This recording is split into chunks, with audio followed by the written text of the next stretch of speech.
Hey everybody, welcome back to Over 40 Travel. In this episode, Burning Plastic, we're going to look for ways to make your everyday spending pay for your trips. And it's not magic, and it's not illegal, and it's something millions of people have been doing every single day. And we're just now catching on to it, so hopefully you will too. Real quick vacation update. It's only been a couple of weeks since our last video, so I haven't had a lot of time to update too many things. I've updated the airline, added more details, actually picked out the exact flights we'd like to fly on both airlines. And I also added some alternative hotels, a lot cheaper than the original ones because the first ones we picked out are pretty high. They're very nice hotels, but I don't know if we can afford them, so we're looking at alternative hotels.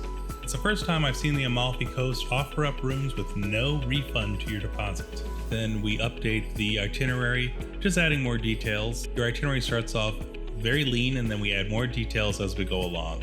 And when we're getting a little bit of feedback on these documents, if they're not in a format that you can use, please let me know. I can convert these documents to multiple formats for you, and I'd be glad to do so.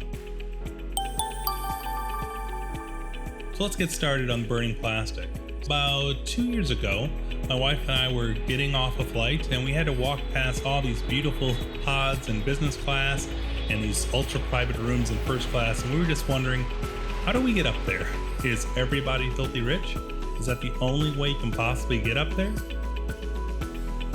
There they were in first class and business class, our nice comfortable lie flat beds, and I was back in coach, my knees stuck in my chest. Ooh, and the food, they were having great food, and I was eating, I don't know what that was. I wanted to travel up there. I wanted to travel up there badly. So what was the deal? Were they all rich and trust funds, unlimited money to spend on $10,000 flights? Or were they celebrities whining and dining their way to the next movie set? They couldn't all be rich celebrities. No, actually, yeah, a lot of them are rich and a lot of them are celebrities. But right behind them is business class, and they looked like they were traveling okay. They had nice comfortable chairs, lie flat beds, and they looked like they were eating and drinking pretty well. And we wanted to also. It was time for us to buddy up to the bar at 40,000 feet. I did what I always do. I started my research, got online, I Googled, how do you afford first class and business seats? Or something to that effect. It took me a little while, but I eventually found out how all those people were doing it.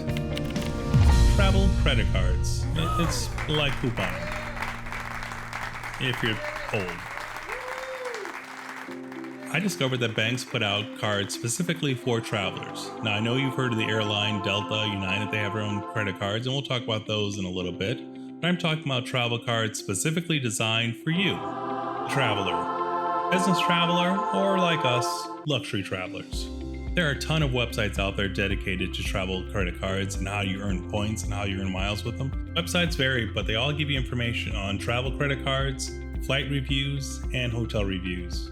We found two sites that we used almost every day, the Points Guy and 1 Mile at a Time. So pointsguy.com and 1mileatatime.com. They have an excellent website, and I highly recommend you take a look at it. I'll leave the links below. On their site, you'll find everything you want to know about travel credit cards. They cover the annual fee, they cover intro offers, bonus offers, and earning rates, which are different on every single card. And my favorite, your sign-up bonus, which are usually the largest, ranging from 50 to 150,000 miles. So 2 years ago, we got our first card, the Chase Sapphire Preferred Card. There are many popular cards, but we started with the Chase Sapphire Preferred Card. And they list that as the best card for beginner travelers, which is what we were. It had very generous reward rates and a great introductory bonus. We had a 100,000 point bonus when we signed on. I think right now it's between 60 and 75, but those bonus points will go up and down. You'll also find that each travel card has their own travel portal, and you'll earn the most points going through there. The card has plenty of perks to get you started, and you can transfer all those miles or points to up to 14 different airline and hotel partners. Each travel card will be different, but you'll find some common airlines and hotels in each one. 2 years later, we added the CapitolOne Venture X card to our arsenal. We just got it and we're really excited. And I want to thank my wife. Without her, there's no way we would have gotten that card, so thanks, honey. CapitolOne Venture card has excellent reward rates, and it's considered a premium travel card. It's a little bit hard to get, so you have to have really good credit. But it comes with an introductory offer of 75,000 miles, but when we signed on, we actually had a link for 90,000 miles, so we're really excited about that. And if you're interested in this card, I would definitely dig into the details because this card has plenty of perks to offer you. One thing you might want to be aware of, that premium cards do come with a high annual fee. The Venture X card has a $395 annual fee, but as you'll see, you'll make up for it pretty quickly. The Venture X card has tons of benefits, like $300 cash back credit for travel, you get that every year. An additional 10,000 bonus miles you get every year. And for me, lounge access. You get access to over 1,400 lounges. We're going to talk about those later, but lounges are a great respite from a busy travel day. In addition, you get Hertz Presidential Club status, global entry or TSA pre-check, and the list goes on and on. It's an excellent card to have, and I can't wait to start using it. So think of the Chase card as your intro card and the Venture card as your luxury card. Compare the two cards side by side. Right now we have the Chase Sapphire Preferred card, and we use that mostly for dining because it offers 3 times your points. And we're going to use the Venture 1 card for everything else because it comes at 2 miles per dollar. So think 2-to-1 ratio. For every dollar you spend, you get 2 points, which is really great. Chase only offers 1 for 1, so you'll get double your miles, double your points with a Venture card. So let's put this all together. I know we use miles, and I know we use points, and it can get a little confusing, but let me just show you how we're going to apply it to our upcoming trip. Each travel card has a sign-on bonus. Chase is 60 to 100,000 miles, and Venture is offering 75 to 90,000 miles. And to get those big bonus points, a little catch, you have to spend $4,000 on purchases in the first 3 months. But don't freak out. You're going to think outside the box a little bit and use a credit card in ways you probably haven't thought of yet. And no, we're not going to run up $4,000 just to get the bonus points. And believe me, you want that bonus. So if you're over 40, you have expenses. You've been saving for that renovation? Use your travel card. How about a car? If you own a car, I'm sure it needs some sort of maintenance work. And a wedding, if you're throwing a wedding or you know somebody having a wedding, they're burning through money.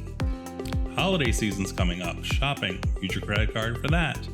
And if you have family, tell them what you're trying to do. Help them get involved. But it's family, so make sure you get your money up front. And in no time at all, you'll reach that $4,000 spending threshold, and you'll be on your way to some big bonus of 60 to 100,000 miles. Last year, we used our 100,000 mile bonus to take a trip to Milan on Emirates business class. It was amazing.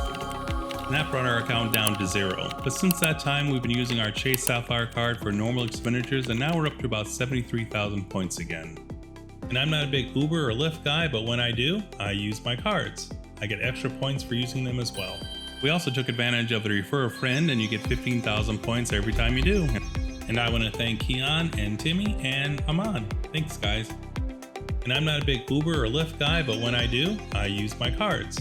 I get extra points for using them as well. And once a month we have pizza. We pay for it with a Chase Sapphire card 3 times the miles. It's 3 times the miles just for getting a pizza. And that's not too bad. I do it about once a month. I don't dine out that much, but when I do, I use my card. Like, okay, shameless plug here. Cabitats.com. My friend Timmy helped me put together a Cabitat in the heat of Arizona summer. He wouldn't accept payments, so I decided to take he and his wife out to dinner. Safe outdoor enclosures for your inside cat. Sorry, shameless plug, but first class doesn't pay for itself. So we went out for dinner, and it was amazing. And at the end of it, I paid with my Chase Sapphire card, so that $300 meal is now worth 1,000 points. If you just remain focused, use your travel card for everyday expenses, and just pay it off at the end of the month, you'll have your vacation points in no time. When you're ready, you just transfer all those points to either an airline or a hotel, such as British Airways, Emirates, like we did last year, Southwest, but we actually have a Southwest card, United Airlines, which we used last year as well with points, and this year we're going to use all of our points for that Virgin Atlantic flight. Earlier I mentioned airline travel cards. Let's look at those real quickly. I'm looking at United and Delta's.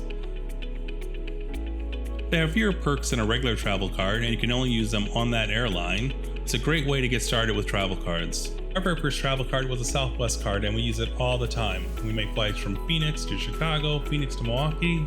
We use it about 3 or 4 times a year, and that earns us 1 free flight a year. So, you ever use a credit card to shop online or pay a bill? Guess what? If you use your travel card, you get perks with that too. All you do is load a little browser extension onto your PC or mobile phone, and when you go to a certain website like Kohl's.com here, a little pop-up will appear and show you how many miles per dollar you'll get just for doing whatever shopping you were already going to do. And for you millennials, yes, it will load on your mobile device. Just get in the habit of running your shopping through your travel credit card and then paying with your debit card. This way you'll get double the points, whatever your credit card's offering, such as 2 points per dollar, plus whatever your airline portal is offering, such as 1.5 miles per dollar here. And I highly recommend you sign up for their email reminders. They'll send you links every single day to get the most miles for your shopping dollar. Remember the first two sites we started with? The Points Guy and 1mileatatime.com? They have the same feature. Just sign up at the bottom of their website and they'll send you hints and reminders every single day. Travel reviews, flight reviews, lounge reviews, and of course, credit card updates. What credit cards you should do for what, and when's the best time to you to purchase.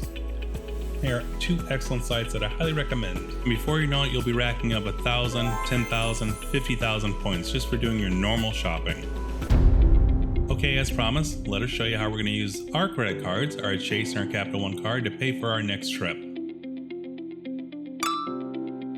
You can of course use these miles for hotels, but we like using them for flights. You do you. Whatever you prefer. They're your miles. Just keep at it, be diligent, and use your card for everyday expenses. For us, we're going to add a little bit of comfort and luxury into our next flight.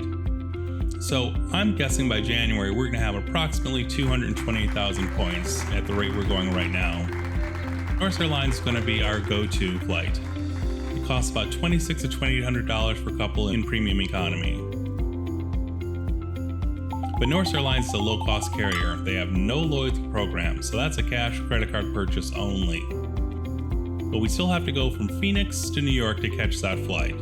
So we're looking at going with Delta because they fly directly into JFK, which is about 55,000 miles for economy and about 130,000 miles for premium economy. In that case, you might have some extra miles left over, which is great. Because we're all about the travel experience, let's see how we can apply our miles to a Virgin Atlantic flight. Either in premium economy for about $3,600, or if we're lucky, the first class, which is right now about $5,200. And we're going to apply our miles toward those. So when you use your miles on a flight, they're called reward flights. And typically you get hit with a pretty stiff fee on some international airlines. They're called carrier-imposed international surcharge. So we're not going to do that. We're going to use points plus money, which means you go all the way through the booking process, and when you get to the very end of pay, then you apply your points. So our points are worth about $2,200, which brings our premium economy flight to about $1,600, and our first class flight down to about $2,900 right now. And that's pretty good for a first class flight. So let's put them up on the board here and let's see how all the points can be applied. With all of our points, looks like we can get a couple of free flights on Delta, economy, or a premium economy flight. And we can also get a free economy class flight on Virgin Airlines. But I think we're going to use our points on Virgin Airlines to pay down the premium economy or ultimately the first class flight. Travel cards are a great way to help you earn money towards your next trip. Just do your normal everyday shopping, use your bonus, and apply them when you're ready to buy your flight. Do us a favor, take a look at our earlier episodes, hit like and subscribe, and we'll see you next time on Over 40 Travel.